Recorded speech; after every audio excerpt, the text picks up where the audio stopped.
nuestro bloque Verdadera Justicia, que como ustedes saben es una filial de Antimafia 2000 Italia, Antimafia 2000 Argentina, Antimafia 2000 Paraguay, Antimafia 2000 Uruguay, Antimafia México y Antimafia Chile.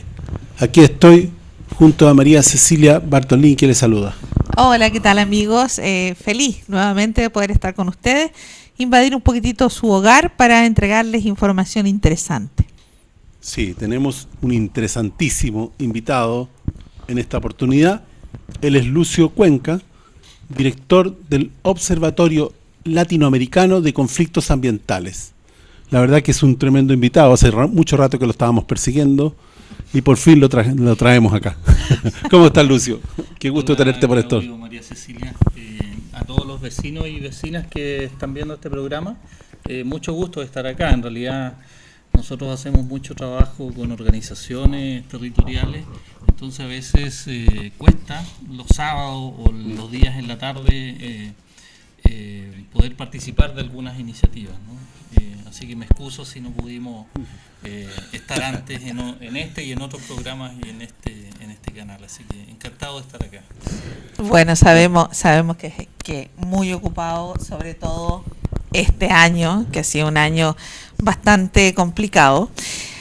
Voy a partir por un proyecto de ley que modifica el Código de Aguas y que tiene a muchos muy preocupados con el tema de la protección a los glaciares. Sí, mira, bueno, yo creo que todo el mundo ha escuchado, ¿no? Chile está viviendo hace ya un tiempo una situación de crisis hídrica que se ha visto agravada por un periodo de sequía, pero también por otros factores, ¿no? Como el cambio climático en parte, pero sobre todo por el tipo de actividad económica extractivista que tiene nuestro país. O sea, hay una sobreexplotación de los recursos y eso hace que insumos como el agua para las actividades industriales, mineras, forestales, sea esencial, ¿no? Y eso, a partir de la privatización que se hizo en algún momento, en los años 80, se ha concentrado la propiedad y por lo tanto hay actividades de uso muy intensivo del agua, en mucha cantidad, pero también con muchas actividades que contaminan, ¿no? Entonces, eso ha profundizado mucho y la situación del agua, y que alcanza también a todo el ciclo del agua. Una de las partes importantes, sobre todo nosotros que somos un país que vive a los pies de la cordillera, la mayoría de los ríos, la naciente de las aguas, están en la alta cordillera de los Andes, donde hay acumulaciones de nieve y también hay glaciares. Y eso es otro aspecto que está siendo amenazado porque la minería, que se está expandiendo mucho en las últimas décadas y sigue en ese curso, se está viniendo hacia el sur, hacia regiones donde tradicionalmente no había actividad minera, pero también se está yendo más arriba en la cordillera, a mayores alturas, y por lo tanto desde hace un tiempo a esta parte hay proyectos mineros que están afectando los glaciares, y por eso, bueno, la presión de los territorios, de las organizaciones, ha hecho que de alguna manera el sistema político haga eco de esas demandas y en el Parlamento se estén tramitando algunas leyes.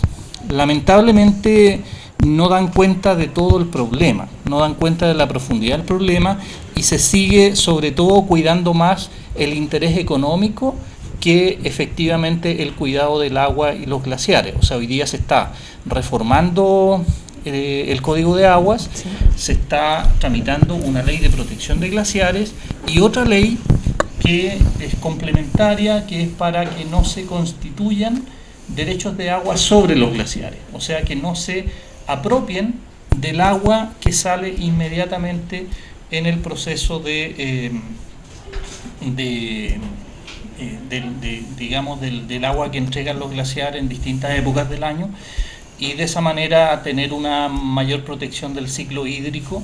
Pero el gran problema no se resuelve, que es el problema de la privatización, ¿no? O sea, hoy día el agua fundamentalmente es privada porque se permitió que los derechos de agua, a través del código vigente, los particulares, las empresas, los solicitaran, el Estado se los transfiere y eso se constituye en una propiedad privada que ingresa al mercado, se transa, se arrienda, se hereda y pasa a ser parte de los capitales de las empresas, y eso tiene a mucha gente con una infinidad de problemas producto de la escasez, gente que ya no tiene agua para su consumo diario, el consumo humano, y eso ocurre hoy día desde Arica hasta Chiloé. Hay zonas que son un poco más críticas, pero hoy día, desde hace unos 10 años a la fecha, esto está ocurriendo de manera mucho más cotidiana de lo que nosotros vemos, digamos, acá en Santiago. Así que creo que es un gran tema de preocupación para todos y todas, no solamente para las zonas rurales. Sí, correcto. Bueno, creo yo que para el tema del agua, que se habla mucho del código de agua que se está reformando y todo lo demás. Yo creo que primero que nada lo que habría que hacer es partir por reformar la Constitución, porque de hecho este es el único país en el mundo que tiene el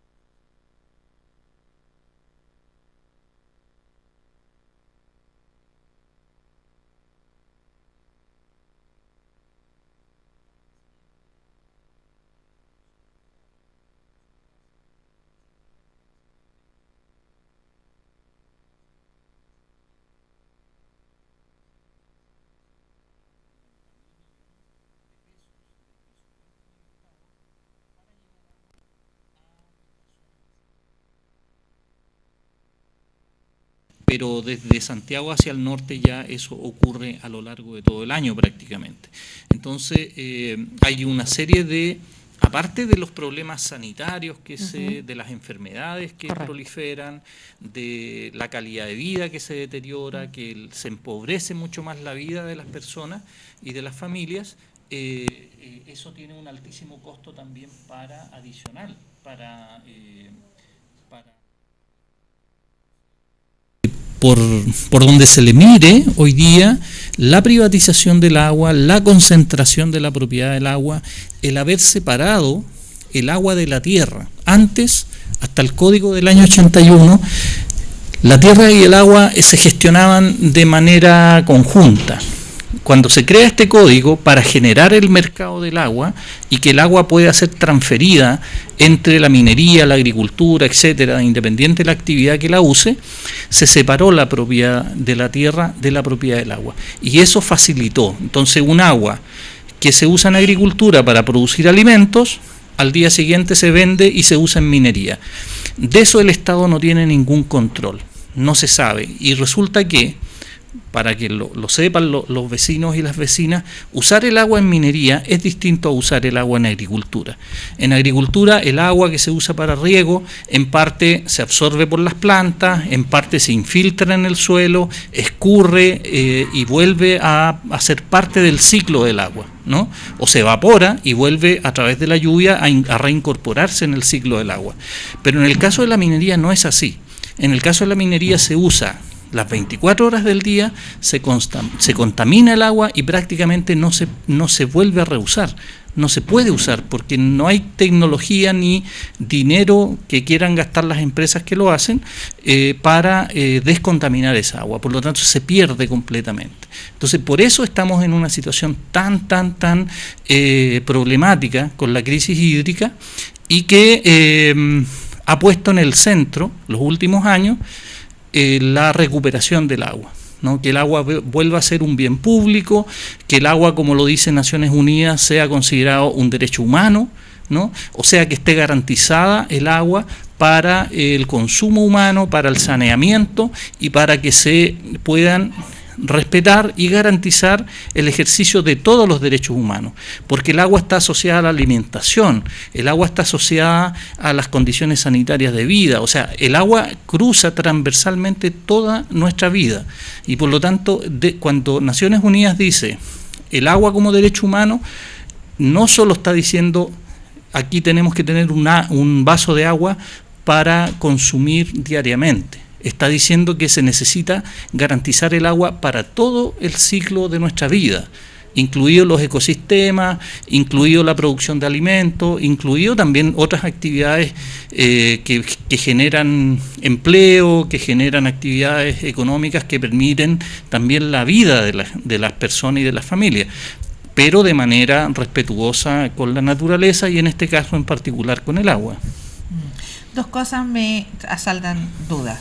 Primero, el agua, esta agua que el gobierno, el Estado tiene que comprar para entregarle a la gente por medio de camiones aljibe. ¿Se la compra a quién? ¿A los particulares que tienen la concesión de las aguas? Claro, hoy día, mira, el 90% del agua disponible en las distintas cuencas, en los ríos, en las napas subterráneas, está entregada como derecho de aprovechamiento, o sea, ya sea para uso, lo que se denomina consultivo, o sea, el agua que se consume, las empresas sanitarias, la actividad agrícola, ¿no? La misma actividad minera, y también hay otro tipo de derechos, que esa fue parte también de la reforma, y ahí hay otro problema que se muestra en estos conflictos, que es el uso de los derechos no consultivos, que son los que se usan para generar hidroelectricidad, ¿no? O sea, sobre la misma agua se constituyen dos tipos de derechos que pasan a ser propiedad privada de las empresas que lo manejan. Entonces, claro, ¿de dónde saca agua el Estado para llevarle a las comunidades o a las familias en distintas zonas que se quedan sin agua? O incluso acá en Santiago, cuando nos hemos quedado sin agua, ¿no? Se la compran a otros privados, porque el Estado privatizó las empresas sanitarias, las empresas de agua potable, ¿no? Entonces, tener acceso al agua para llevarle a la gente que no tiene agua es parte del negocio del agua, ¿no? Se le compra a otro particular. Por eso las cifras que yo les comentaba de 90.000 millones de pesos durante un periodo de algo así como 5 años, son dineros que el Estado tiene que invertir para comprarle a unos privados y entregarle agua a las familias a través de camiones aljibe. Entonces, finalmente todo esto se transforma en una cadena de negocio donde obviamente hay privados que en toda esa cadena se benefician económicamente a partir de del drama que significa no tener agua o quedarse sin agua, porque aquí estamos hablando de mucha gente que anteriormente tenía fuentes de agua disponibles y que a partir de la minería, de la actividad forestal, de actividades que sobreexplotan los recursos hídricos, se han ido quedando sin agua, ¿no? Y por eso, bueno, el Estado tiene que intervenir y garantizar básicamente el acceso al agua, pero estamos hablando de básicamente, o sea, estamos hablando de 50 litros de agua por día, por persona, y en algunos casos de menos cantidad de agua. Qué horror. No, y hay que considerar que esta agua a estos privados no les costó nada. Entonces están haciendo uso y abuso al vender esta agua a valores impresionantes, ¿no? Y que el Estado tiene que pagar esa agua. Sí, pues el Estado entrega esos derechos de agua, esos derechos de aprovechamiento de manera gratuita y a perpetuidad. El 90% del agua disponible en Chile está entregada en concesión, ¿no? O sea, hay muy poca agua que no ha sido entregada todavía en estos derechos de aprovechamiento. Por lo tanto, podemos decir que prácticamente un 90% del agua en nuestro país hoy día está privatizada. Para que la gente lo entienda, Lucio,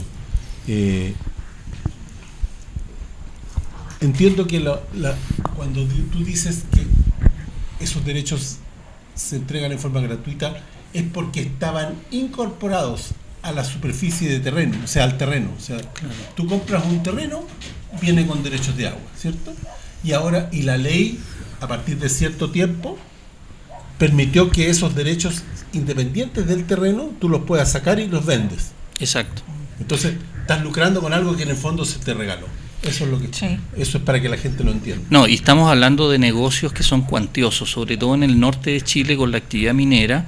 O sea, por ejemplo, los derechos de aprovechamiento se miden en caudal, o sea, en una cantidad de agua por unidad de tiempo, o sea, litros por segundo, ¿no? O sea, 1 litro por segundo de derecho de agua acá en la zona central puede costar 2-3 millones de pesos, ¿no? En una transacción en el mercado del agua. En el norte han llegado a pagar $100.000 las empresas mineras por 1 litro por segundo de agua, ¿no? Porque los niveles de rentabilidad que las mineras tienen son tan altos, o sea, ganan tanta plata, que pueden darse el lujo que para desplazar a las actividades agrícolas, a los campesinos de los territorios que ellos quieren intervenir, compran el agua, ¿no? Y con eso se garantizan el abastecimiento para su actividad económica, para la extracción de minerales, y además de pasada inhabilitan la posibilidad que se siga desarrollando la actividad minera, o sea, la actividad agrícola en esas zonas. Entonces el mercado del agua es muy despiadado en ese sentido, ¿no? Porque favorece a las actividades económicas más poderosas que claramente en nuestro país están identificadas, y esas son la actividad forestal, el monocultivo de pino eucalipto, la celulosa, la actividad hidroeléctrica y la actividad minera. Podríamos decir que son las más poderosas y que a partir de controlar la propiedad del agua pueden también desplazar población, pueden inhabilitar que otras actividades económicas se sigan desarrollando. Entonces es un sistema muy despiadado, y que lamentablemente el Estado ha dejado que se regule completamente por el mercado y no interviene para garantizar el derecho humano al agua y que el agua siga siendo un bien público, ¿no? Eso es esencial. Antes el agua se entregaba como concesión temporal. O sea, el Estado podía volver a tomar control del agua. Hoy día, y los últimos 30 años, eso se transformó en un derecho económico, una propiedad que las empresas pueden tener como garantía de propiedad privada. Que es heredable incluso. O sea, se puede vender, se puede arrendar, se puede transferir. Hay gente que vive solo en el norte arrendando sus derechos de agua para las empresas mineras, ¿no?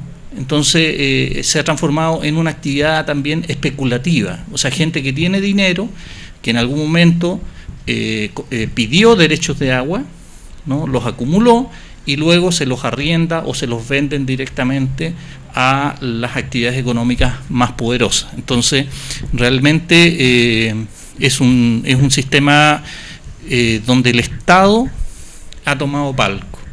Fíjate que, por ejemplo, en la provincia de Copiapó, que es una zona crítica desde el punto de vista de los recursos hídricos del agua, está a punto de quedarse sin agua para la provisión del consumo humano. Son 150.000 personas. Fíjate que allí el Estado entregó 5 veces más derechos de agua que agua disponible. O sea, hay 5 veces más agua en papel que en términos reales en el ecosistema. fraude. O sea, el mismo Estado ha participado del proceso de especulación a favor de los grandes especuladores del agua. Lo mismo ha pasado en el caso de la cuenca de Calama, donde la actividad minera es tan intensiva. Entonces, claro, la minera dice: yo tengo derechos de agua, y muestra un papel, pero ese papel no tiene respaldo de agua físico detrás, ¿no? Sino que eso se usa para obtener un permiso de explotación, aprobar un estudio de impacto ambiental, y de esa manera salir a vender un proyecto por el mundo, y luego ven cómo resuelven realmente el acceso al agua. El 50% de las personas que viven en Antofagasta hoy día están recibiendo agua en sus casas producto de la desalinización. O sea, agua que no es agua natural, no es agua dulce, sino que es agua que se hace a través de un proceso industrial, y por eso el agua en el norte es tan cara, porque el agua dulce, el agua natural, se la están consumiendo las mineras en la parte alta de la cordillera, y en Antofagasta el 50% de la gente a lo menos se le está entregando agua que se desaliniza del mar, digamos. Ahí me asalta una duda. El proceso minero es un proceso absolutamente contaminante en el caso de las aguas. ¿Y qué pasa con estas aguas? ¿Estas aguas vuelven a las napas subterráneas, contaminan, las desechan en algún lugar con alguna previsión para que no contaminen napas subterráneas, o simple y sencillamente las botan y no les importa cuánta contaminación dejan? Porque Bueno, el agua en la minería se usa para varios procesos, ¿no? Dentro del proceso de extracción del mineral, pero también se usa como medio de transporte para transportar los concentrados de mineral, pero también para transportar los desechos. Entonces, el grueso del agua se inutiliza, ¿no? Se pierde, ¿no? Una buena cantidad del agua se usa para trasladar, por ejemplo, los relaves, que es los desechos tóxicos de la minería, y que luego se depositan en estos grandes depósitos como el que se conoció en algún momento, seguramente los vecinos y vecinas han visto en la televisión el caso de Caimanes, por ejemplo, ahí en Los Vilos, cerca de Los Vilos y Yapel, donde Minera Los Pelambres ha tenido un conflicto por más de 10 años con los vecinos por la creación de un gigantesco depósito de estos relaves, que son el polvillo que lo trasladan con agua, y el agua ahí queda estancada. Algunas la recirculan para volver a traer relaves, pero el grueso de eso se infiltra en las napas subterráneas. Allí se confirmó por análisis que hizo el colegio médico de que las aguas subterráneas estaban contaminadas, y otra parte seguramente se evapora con el sol, ¿no? Pero el grueso es agua contaminada que se pierde o se transfiere al medio ambiente como una situación de contaminación, y eso es muy riesgoso para otra gente que tiene que usar las mismas fuentes de agua, ¿no? Porque normalmente estos relaves, estos depósitos, usan los lugares que le prestan condiciones para poner una muralla y acumular desechos, ¿no? Y normalmente esas son las quebradas, esas son los cursos naturales que tienen las aguas normalmente, ¿no? Entonces ellos ponen ahí una muralla y depositan, y el agua que escurre desde los cerros naturalmente la tienen que desviar y pasar por la orilla y volver a retomar el curso normal más abajo.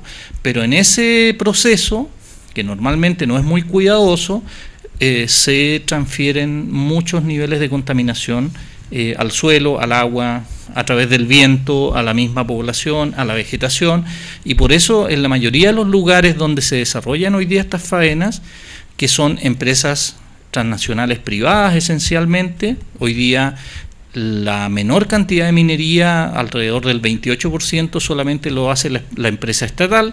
El grueso de la extracción minera son privadas y de empresas internacionales. Entonces, la gente también ha visto que esto es puro lucro, puro beneficio privado, y por lo tanto ya la gente no está tan dispuesta como a lo mejor hace 30 o 40 años atrás a vivir o convivir con una actividad minera al lado de su casa. Hoy día prácticamente todos los nuevos proyectos o proyectos que ya están funcionando tienen conflicto con sus vecinos. O sea, hay quejas de la gente que tiene problemas, que hay enfermedades, que se contamina el agua, que hay derrames. O sea, es una situación bastante intensa hoy día desde el centro hacia el norte de Chile. Sí, recuerdo también que en estas últimas lluvias y desastres que hubo en el norte, parte de ese ¿cómo es que se llama? Aluvión que hubo fue con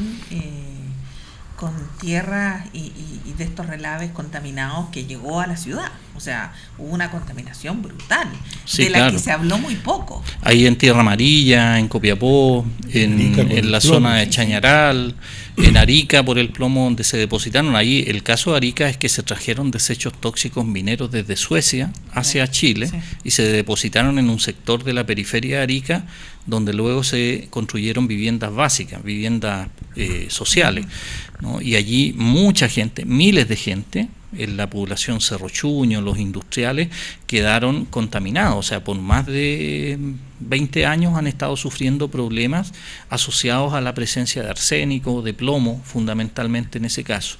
Y eso genera enfermedades crónicas que son muy difíciles de sobrellevar en la vida, porque algunos de ellos tienen que ver con, por ejemplo, el deterioro de las condiciones intelectuales de los niños, ¿no? Problemas de aprendizaje, pero incluso no poder desarrollar todo el potencial de la inteligencia de las personas, limitada por los metales pesados, y eso ha ocurrido a lo largo de más de 20 años en esa zona.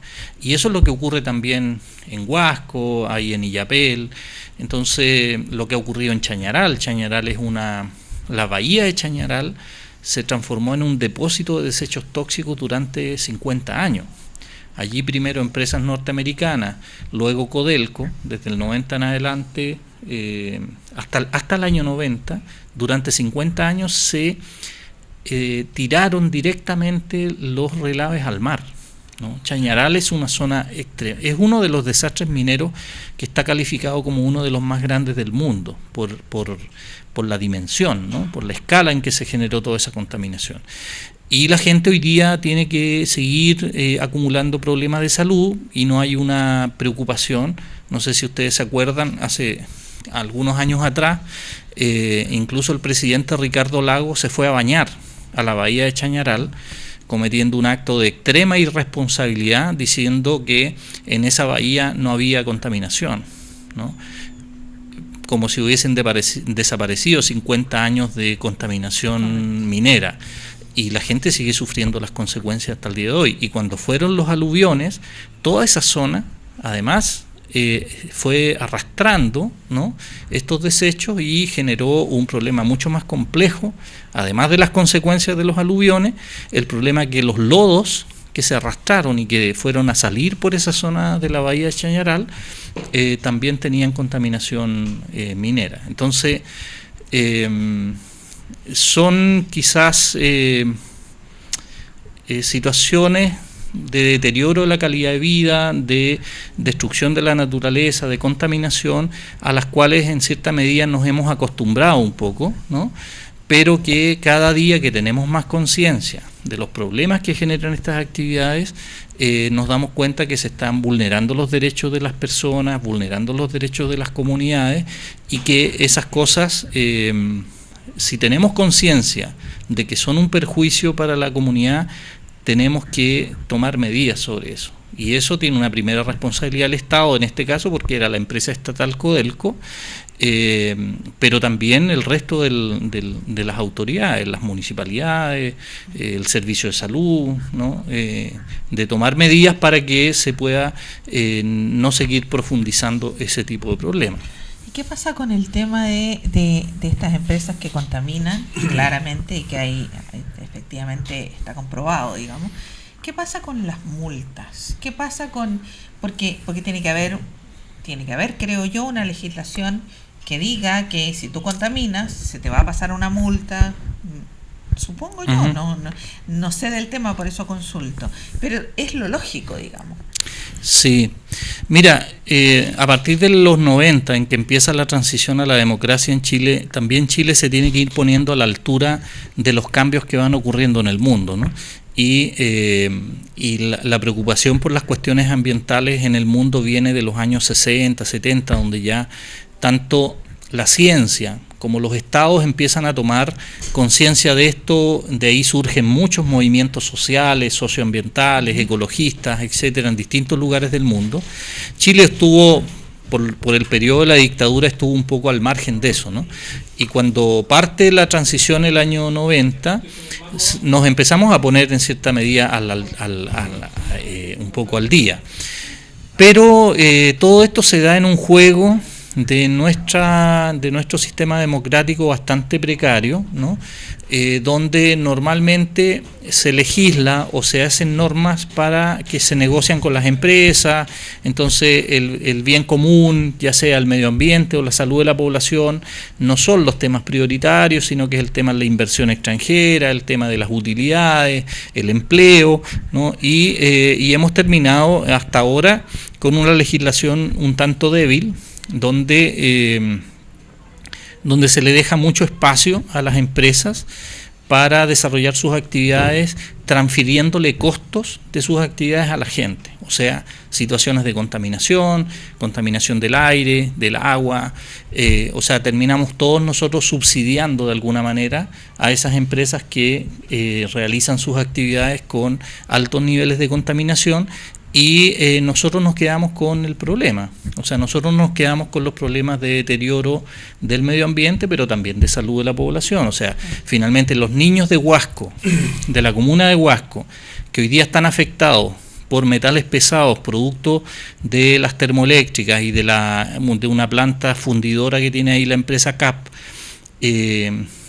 no es solo la familia, no es solo el niño, ¿no? Sino que es el conjunto del país que está hipotecando las potencialidades de su comunidad, ¿no? Porque allí esos niños que hoy día son afectados por los metales pesados y tienen problemas neurológicos, problemas de aprendizaje, y que se traducen en el tiempo en otras afecciones cardíacas, respiratorias, estamos de alguna manera perjudicando el potencial de construir un país más justo, con mejor gente, con gente más calificada, con gente aprovechando todas sus potencialidades. Y eso finalmente en el largo plazo nos perjudica, digamos, a todos nosotros y finalmente no nos fortalecemos como comunidad. Yo creo que ese es el gran problema, que a veces se toman decisiones muy de corto plazo y la institucionalidad ambiental un poco está en eso, ¿no?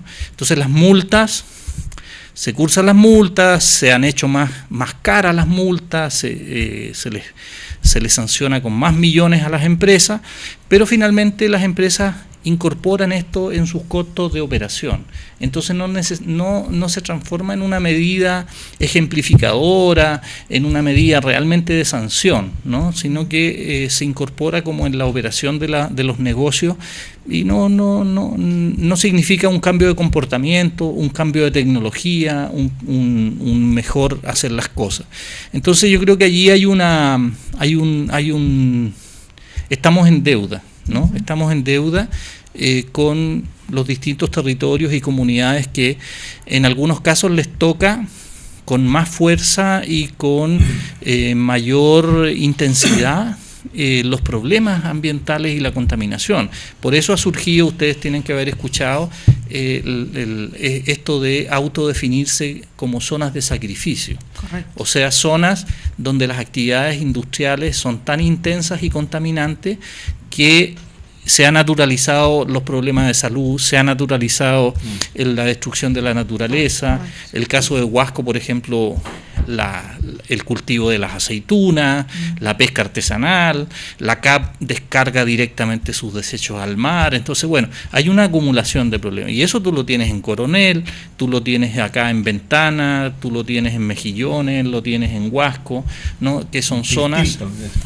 Tiltil en el caso de la región metropolitana, claro, donde se actúa desde la política del Estado de manera discriminatoria, ¿no? O sea, como que para las empresas es más barato instalar una actividad altamente contaminante en una zona de gente humilde, de trabajadores, de agricultores, de comunidades indígenas, ¿no? Como que se privilegia la instalación. Ellos dicen que llevan el desarrollo, pero en realidad llevan los problemas, llevan en el fondo más pobreza o distintas pobrezas, ¿no? Entonces yo creo que allí estamos en deuda y no solo debemos aspirar a construir y tener un país con mayor justicia social, sino que hoy día también tenemos que hablar de justicia ambiental.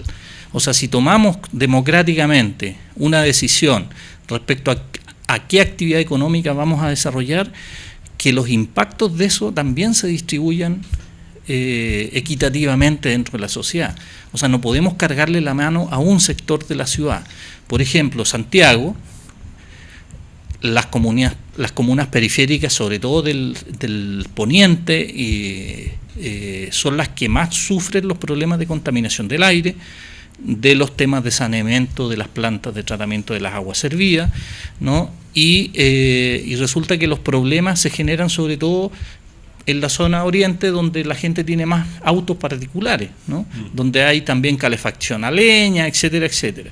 Entonces se da también allí una situación de injusticia finalmente, ¿no? Se profundiza la desigualdad en ese sentido, Sí.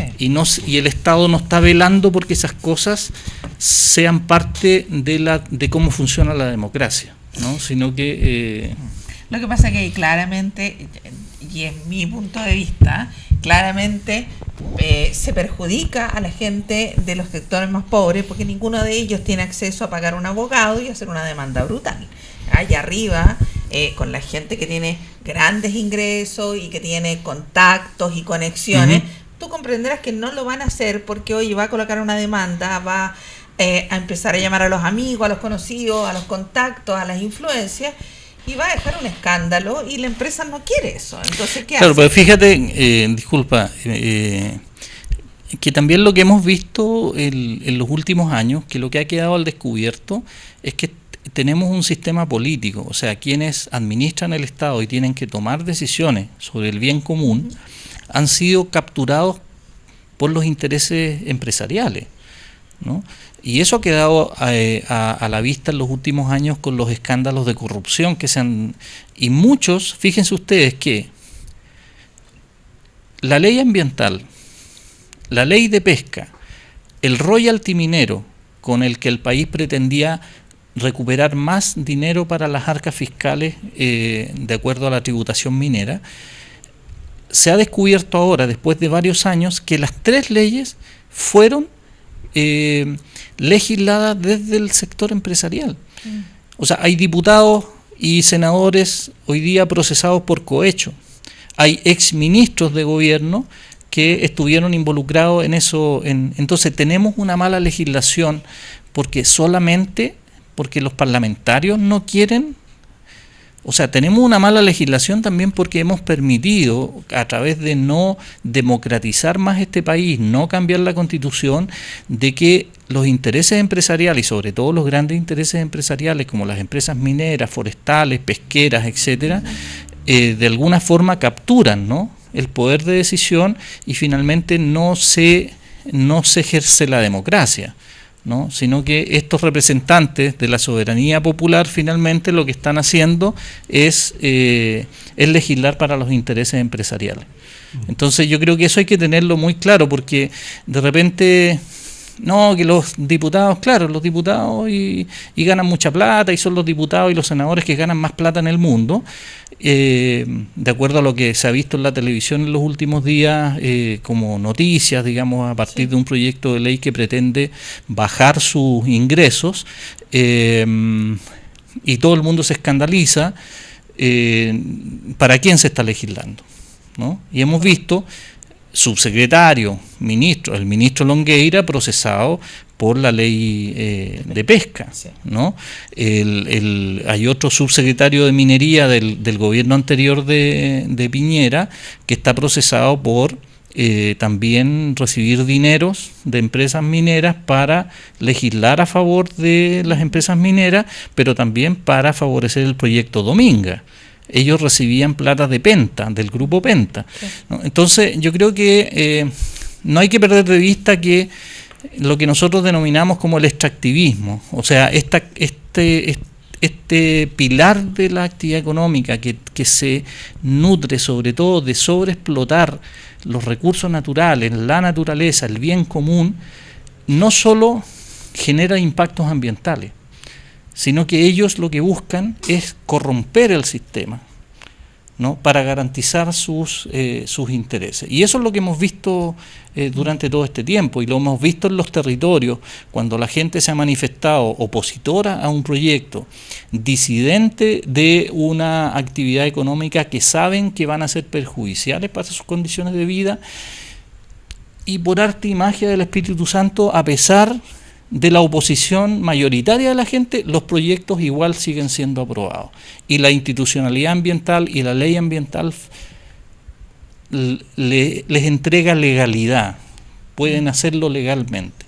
Y ahora nos damos cuenta que eso había sido capturado por intereses económicos y tenemos un sistema corrupto en ese sentido. Y creo que eso, así como tú lo mencionabas, desprivatizar el agua significa cambiar también la Constitución, ¿no? O sea, tener una nueva Constitución, porque la protección de la propiedad privada del agua está consagrado en la Constitución, ¿no? Y por lo tanto no sacamos nada con cambiar el Código de Agua, como se está haciendo hoy día, que se quiere cambiar el Código de Agua Y se dice que se va a cambiar, pero en el fondo no se va a cambiar. Eso es para Porque- aplacar el movimiento social. Claro, entonces yo creo que es importante que ampliemos los debates y que los vecinos, las vecinas se involucren. O sea, no es suficiente abrir la llave y que te salga agua.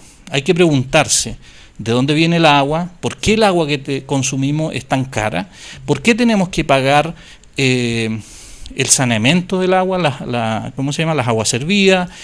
Incluso salió una ley donde nos van a cobrar el manejo de las aguas lluvias para que se hagan obras que permita que algunos sectores de Santiago no se inunden, ¿no? Y eso se va a concesionar, o sea, se profundiza la gestión privada, Y se encarece el el lucro servicio. a partir de los problemas que debieran ser solucionados a partir del bien común, ¿no? Entonces creo que hay que dar vuelta hay que asumir ese desafío, ¿no? Y recuperar esta mirada de lo comunitario, de lo colectivo, del bien común, y no permitir que que la privatización se siga profundizando en campos que son inimaginables. Hoy día, o sea, estamos cerca de que nos privaticen el metro cuadrado de aire que tenemos que respirar, digamos. Algo así. Bueno, perdón. ¿Tiene más preguntas? Sí, sí. Lo que pasa es que yo, a ver, como Lucio podríamos estar hablando toda la tarde, pero me interesa que nuestros telespectadores, como no lo habíamos tenido antes acá, que le dieran un panorama general del robo del agua que están haciendo, en general, los privados, y del robo del agua que están haciendo y que pretenden hacer las mineras desde el sur hacia el norte, y que se va a ver acentuado con toda seguridad con la aprobación del TTP, por ejemplo. Ujú. Entonces, el extractivismo, la depredación del país, si está hoy día, se va a acentuar. De alguna manera, que le des a nuestros telespectadores un panorama general para que se den cuenta de lo que estamos, por ejemplo, Alto Maipo, lo que quieren hacer, qué sé yo, porque no te habíamos tenido, te hemos tenido en radio, pero no te habíamos tenido en televisión, ¿me entiendes? Agregándole a eso, lo que te acaba de preguntar Claudio, si puedes Pero tocar, ¿cuántas horas tenemos acá? A ver, porque haciéndolo acotadito, esta denuncia que hay ahora de que el Alto Maipo pretende o intenta anular la participación ciudadana. claro. Mira, Todo eso. sí, yo creo que a este país tiene una gran deuda en la democratización, ¿no? Eso pasa por cambiar la constitución que heredamos del tiempo de la dictadura y resituar allí el bien común, en definitiva, ¿no? O sea, es posible tener lucro en la educación y privatizar la educación porque tenemos ese marco constitucional.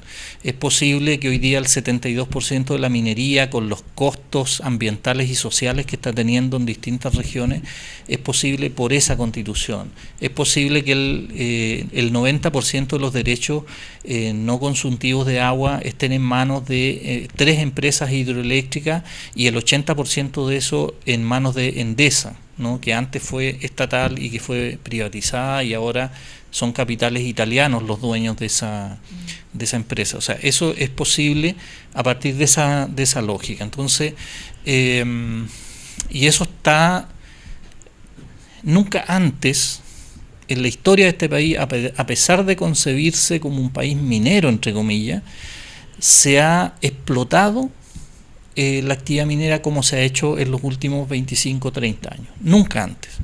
O sea, los mayores niveles de extracción de cobre, por ejemplo, donde Chile es una potencia, entre comillas, a nivel internacional, se lograron al año 90 con 1,8 millones de toneladas de cobre. Hoy día estamos casi en los 6 millones de toneladas de cobre, o sea, se triplicó, se multiplicó casi por 4. Y eso es fundamentalmente a partir del ingreso en un proceso de reprivatización. Los vecinos, las vecinas se deben acordar que en los años 70 se nacionalizó el cobre y eso fue hecho por el Parlamento chileno de manera unánime.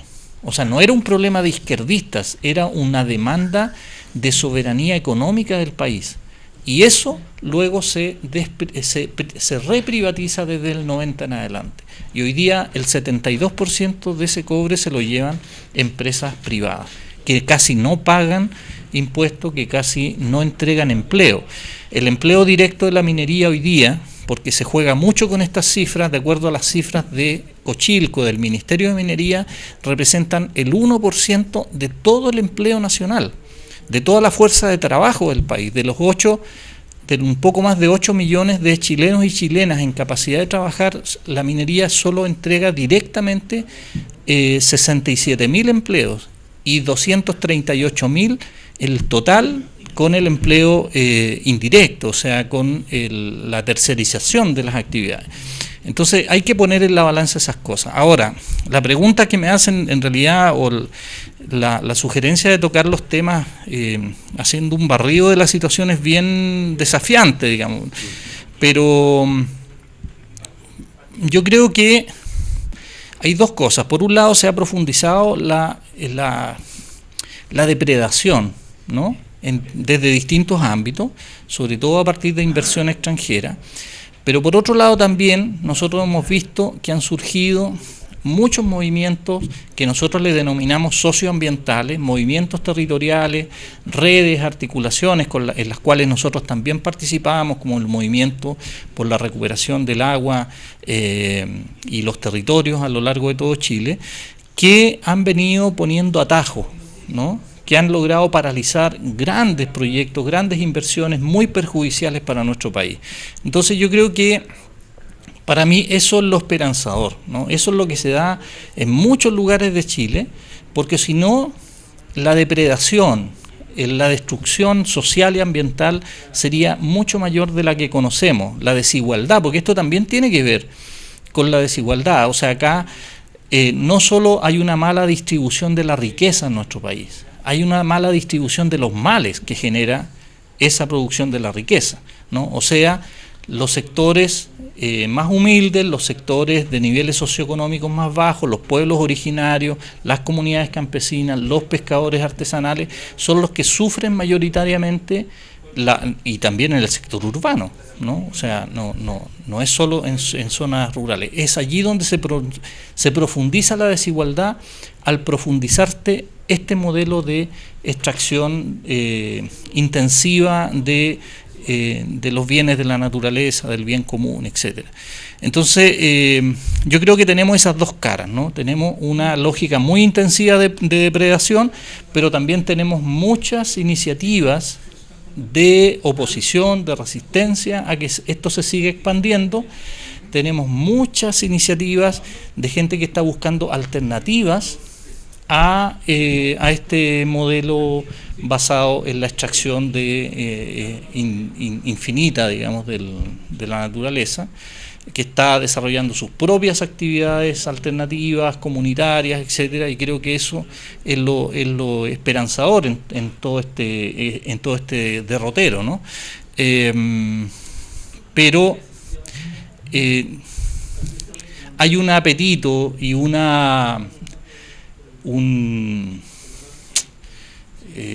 ánimo del actual gobierno y de los sectores empresariales de seguir profundizando eso, ¿no? Entonces hoy día, cuando la gente se ha levantado para decir hasta aquí, basta, no sigan en esto, entonces vienen los gobiernos y dicen, no, entonces necesitamos cambiar la ley porque está frenada la inversión extranjera. Entonces hay que cambiar la ley y dicen, vamos a mejorar la participación ciudadana, pero en el fondo los cambios que se están proponiendo perjudican más la participación en los procesos de toma de decisión, porque finalmente cuando se habla de participación no es ir a una reunión a escuchar cómo habla la autoridad o la empresa y después ellos toman la decisión. O sea, lo que la gente y la comunidad quiere es poder de decisión. O sea, lo que nosotros denominamos participación ciudadana vinculante. O sea, que tu opinión tenga peso en la decisión final que se toma. O sea, no solamente hacer la parodia de ir a una reunión, de que te entregan un montón de información y después no tienes ninguna posibilidad de decidir. Y yo creo que en ese sentido hay muchas demandas, hay muchos iniciativas de organizaciones que están buscando, demandando y si no construyendo los espacios para que eso ocurra, ¿no? Entre la misma comunidad. Yo creo que eso es muy importante. Lo otro es que lo ambiental, las condiciones de salud, las condiciones del entorno, cada día tienen una mayor valoración por parte de la gente, ¿no? O sea, se siente que las condiciones de la naturaleza en la cual a mí me toca relacionarme, me toca vivir, están muy en directa relación con mi calidad de vida, con mis condiciones de vida, con mi salud, con la salud de nuestros niños y niñas. Por lo tanto, la gente crecientemente ha tomado conciencia de que eso es un derecho, ¿no? O sea, hoy día el tema ambiental no es un tema solo de conservación de la naturaleza, es un tema de las condiciones en que podemos hacer esta vida más digna y más justa, ¿no? Y por lo tanto, se ha ido internalizando de que el acceso, los beneficios que se pueden acceder a través de tener un medio ambiente sano, ¿no? Es parte de la justicia también y por lo tanto son derechos que deben ser respetados y es parte de los derechos humanos, por lo tanto se tienen que ir de alguna manera también internalizando en las políticas del Estado, en las instituciones, etcétera.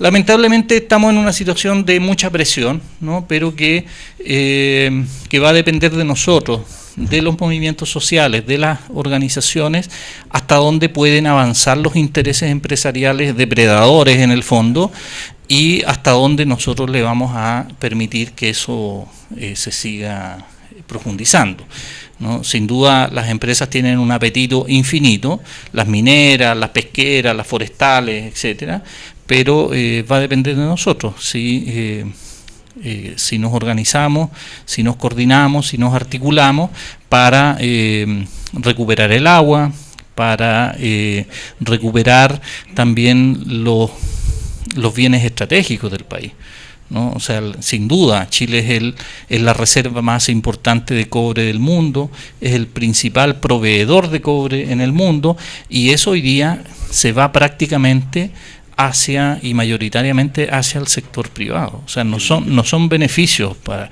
Bueno, el caso del litio es otro tema que hoy día está más al centro por todo el tema energético y las baterías y todo eso, que sin duda es un tema que debiera ser un debate mucho más amplio de lo que está haciendo hasta ahora, y que realmente no se permita que personajes como Ponce Lerú, que hoy día heredaron de la dictadura la privatización de una empresa estratégica que fue del Estado, efectivamente podamos recuperar soberanía en esos ámbitos y que Soquimich vuelva a ser una empresa del Estado y para que efectivamente se haga una política del litio que, como decía un amigo científico, no es una política del litio, debiera ser una política de los salares.